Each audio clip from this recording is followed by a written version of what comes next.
এরপরে প্রশ্ন হলো, মাযহাব মানা কি শিরক, এবং মাযহাব মানলে কি ঈমান থাকবে না?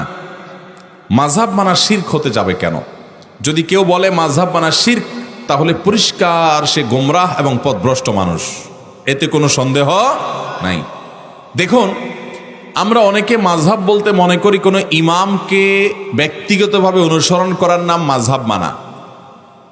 এটার মতো স্পষ্ট ভুল এবং বিভ্রান্তি আরেকটা হতে পারে না। আমরা এটা ভুল বুঝি, আমরা জানি না মাযহাব মানে কোনো ব্যক্তিকে ব্যক্তিগতভাবে তার ব্যক্তিগত মতগুলোকেই শুধু অনুসরণ করলাম, কোরআন হাদিস বাদ দিয়ে পাশ কাটিয়ে, ব্যাপারটা এটা না।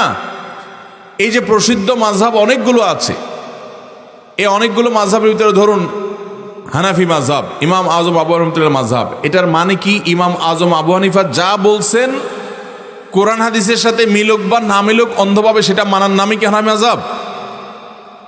এটা ভুল, এটা হানাফি মাযহাব না।